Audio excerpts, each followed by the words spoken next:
నమస్కారం అండి. నేను డాక్టర్ మోవా శ్రీనివాస్ మాట్లాడుతున్నాను. నేను కార్డియాలజిస్ట్ని. షుగర్ ఉన్న వాళ్ళల్లో 20 నుండి 40% మందిలో కిడ్నీ ప్రాబ్లం కూడా బయలుదేరుతుంది.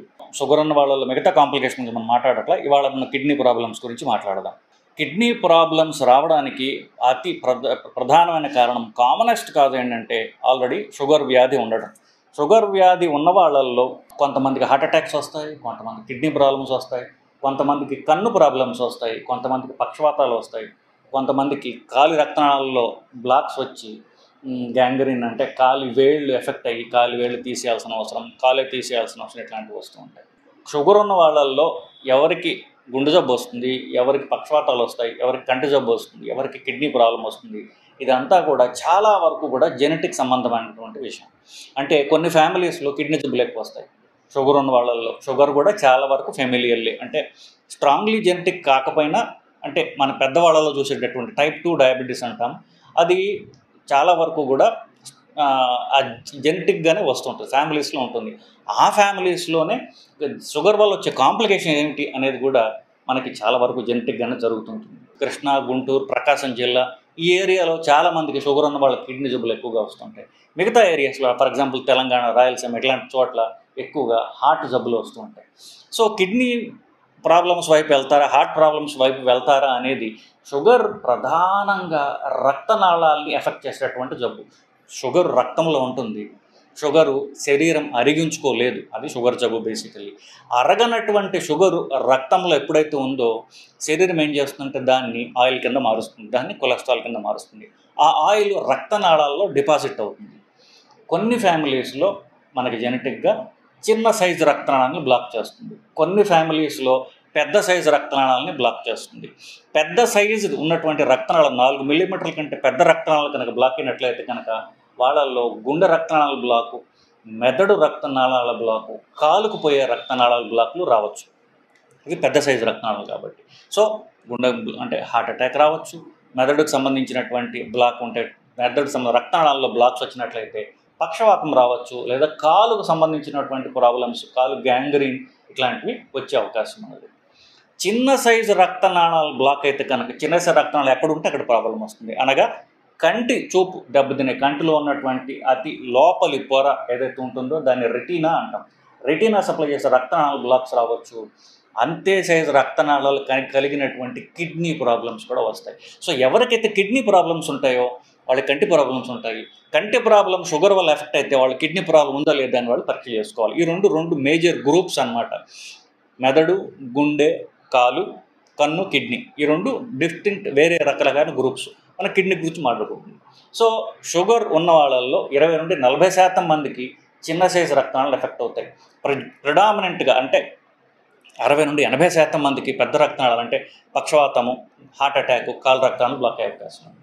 సో కిడ్నీ జబ్బు షుగర్ బీపీ లాగానే చెప్పి రాదు, అంటే సడన్గా ఒక అటాక్ లాగా రాదు. చెప్పి రాదు అంటే అటాక్ లాగా రాదు, మెల్లగా పెరుగుతూ పోస్తూ ఉంటుంది. అది ఎలా వస్తుందంటే షుగర్ బయలుదేరిన ఈ జెనెటిక్ రిస్క్ ఉన్న వాళ్ళకి, ఫ్యామిలీస్లో ఆల్రెడీ షుగర్ వల్ల కిడ్నీ జబ్బులు వచ్చి వాళ్ళకి డయాలసిస్లు అయ్యి, కిడ్నీ ట్రాన్స్ప్లాంట్లు అయ్యి ఇట్లాంటివి ఉన్న వాళ్ళకి ఎవరికైనా సరే ఒక టైం లైన్, ఒక టైం స్కేల్ ఉంటుంది. అది ఏంటంటే షుగర్ జబ్బు ఫస్ట్ డిటెక్ట్ అయిన తర్వాత సుమారుగా ఒక 10 ఏళ్ల తర్వాత, 9 నుండి 11 యావరేజ్ 10 ఏళ్ల తర్వాత వాళ్ళకి కిడ్నీ ప్రాబ్లమ్స్ స్టార్ట్ అవుతాయి.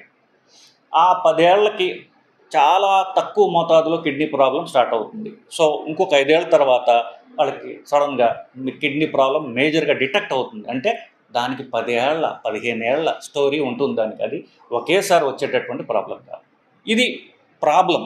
సో ఈ ప్రాబ్లం రావడానికి రిస్క్ ఎవరికైతే ఇప్పుడు ఈ చిన్న సైజు రక్తనాళం చెప్పుకున్నాం కదా, కన్ను కిడ్నీ ప్రాబ్లం ఎవరికన్నా ఉన్నది అంటే ఆ ప్రాబ్లం ఇట్ సెల్ఫ్ అది ఉన్నది అంటేనే డాక్టర్కి ఏం తెలుస్తుందంటే వీళ్ళకి చాలా కాలంగా షుగర్ కంట్రోల్లో లేదు అని చెప్తాం.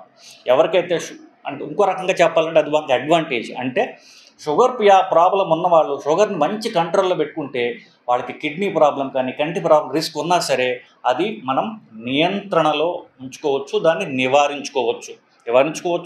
ఒకవేళ వచ్చినా దాన్ని నియంత్రణలో పెట్టుకోవచ్చు మనం. సో షుగర్ కంట్రోల్ కనుక మనం నిర్దాక్షిణ్యంగా అతి స్ట్రిక్ట్ కంట్రోల్లో పెట్టుకున్నట్లయితే కనుక ఇది మనం అవాయిడ్ చేసుకోవచ్చు. సో షుగర్ ఉంటే నేను చెప్పినట్టు 20-40% మందికి ఇది వచ్చేస్తుందని చెప్తే అది వచ్చేస్తుందని కాదు, ఇది మన చేతుల్లో ఉన్నది. మనం షుగర్ కంట్రోల్లో చేసుకుంటే కంటి జబ్బు రాకుండా, కిడ్నీ జబ్బు రాకుండా అది మనం నివారించుకోవచ్చు. డిసిప్లిన్ లేనటువంటి షుగర్ అని చెప్పేసి ఫస్ట్ చూడంగానే ఈ ప్రాబ్లం ఉంటే నాకు మనసులో ఏమవుతుందంటే ఈ మనిషి చాలా కాలంగా మందులు వేసుకోరు, షుగర్ కంట్రోల్లో పెట్టుకోరు అనేటటువంటిది ఇండైరెక్ట్ ఇన్ఫర్మేషన్ డాక్టర్కి వస్తుంది. అది ఇకపోతే దురదృష్టవశాత్తు సరే స్టార్ట్ అయింది అనుకుందాం, మనం లేట్గా మేల్కొందాం అనుకున్నాం, ఇంకా చేసేదేం లేదా ఉంది. సో ఈ కిడ్నీ జబ్బు మొదలైన తర్వాత ఒక్కసారి మొదలైన తర్వాత సడన్గా ర్యాపిడ్గా డ్రాప్ అవుతుంది ఈ కిడ్నీ ఫంక్షన్.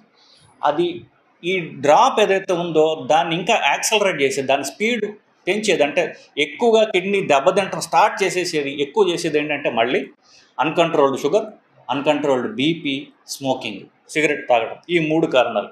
సో స్మోకింగ్ ఉంటే స్మోకింగ్ని ఆపేసేయాలి, షుగర్ బీపీని గట్టిగా కంట్రోల్ చేసుకుంటే కనుక ఈ డిక్లైన్ ఏదైతే ఉందో దాన్ని స్లో చేయొచ్చు, లేదా ఆపను కూడా ఆపచ్చు. సో ఇది మరి ప్రాబ్లం ఉన్నది, మనం దీన్ని నివారించుకునే చెప్పాం. సో ఎక్కడున్నా సరే అది అంటే మైల్డ్గా ఉన్నా, మోడరేట్గా ఉన్నా, సివియర్గా ఉన్నా సరే ఆ లెవెల్లో దాన్ని స్లో డౌన్ చేసుకోవడానికి షుగర్ కంట్రోల్, బీపీ కంట్రోల్ ఈ 2 చేసుకుంటే ముఖ్యంగా సరిపోతుంటుంది. మరి కిడ్నీ ప్రాబ్లం తెలుసుకోవడం ఎట్లా?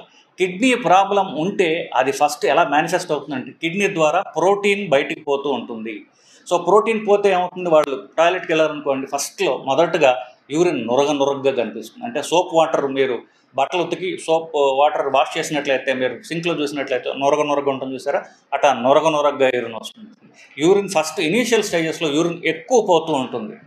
సో ఈ 2 మీరు ఈ నొరగగా ఉంది అని యూరిన్ అని చాలా కామన్ సిమ్టమ్స్ చాలా చెప్తుంటారు. దాంట్లో యూరిన్లో ప్రోటీన్ కనుక లీక్ అయినట్లయితే దాంట్లో ఇది నొరగ ఫామ్ చేస్తుంది. సో యూరిన్ నొరగలాగా రావడం, ఇనీషియల్గా యూరిన్ ఎక్కువ సార్లు పోవడం, నైట్ ఎక్కువ మంది 2-3 సార్లు యూరిన్ పోవడానికి లేవడం అనేది సర్వసాధారణం.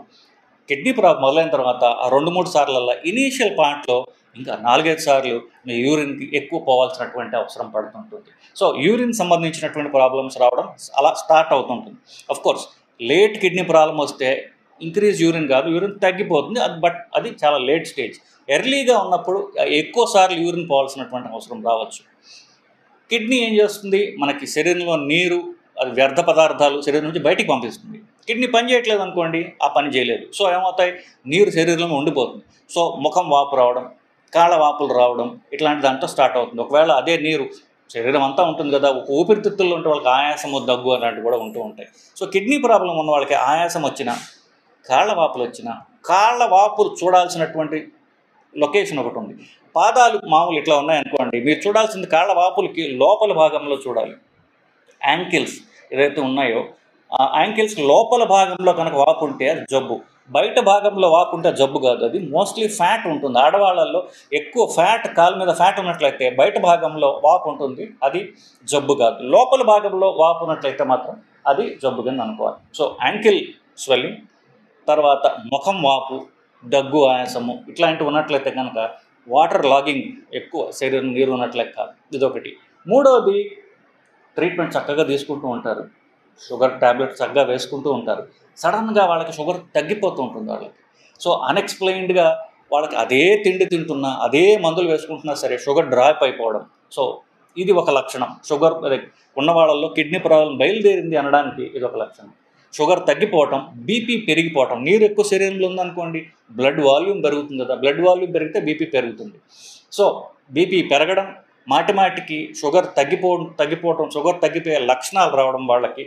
సిమ్టమ్స్ వైపు చూసుకుంటే నిస్సత్వ, బలహీనత, ఇది చాలా కామన్గా ఉంటుంది. సో ఆ శారీరక బలహీనత ఉండొచ్చు, మానసిక బలహీనత, ఎప్పుడు వీక్గా ఉండటంగా వాళ్ళకి అనిపిస్తూ ఉంటుంది.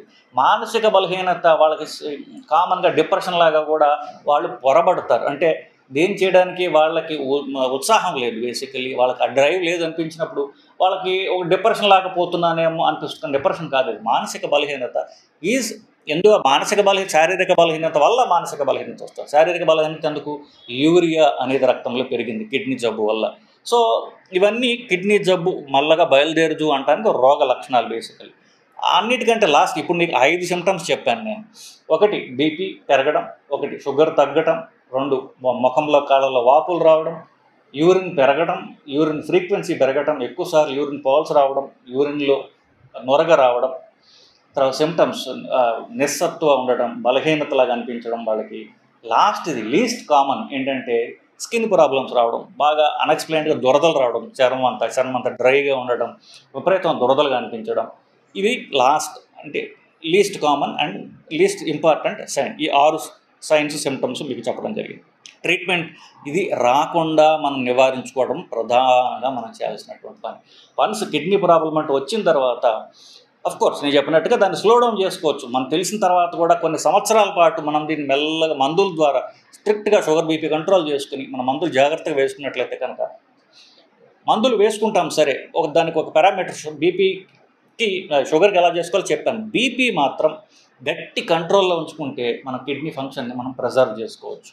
సో బీపీ ఎంత ఉండాలి? 120 దాటకుండా బీపీ మనం పెట్టుకున్నట్లయితే కనుక, అంటే కిడ్నీని డ్యామేజ్ చేసేటటువంటి ఎక్కువ ఏంటంటే బీపీ. చిన్న సైజు రక్తాల నుండి డ్యామేజ్ చేసేది ప్రెషర్.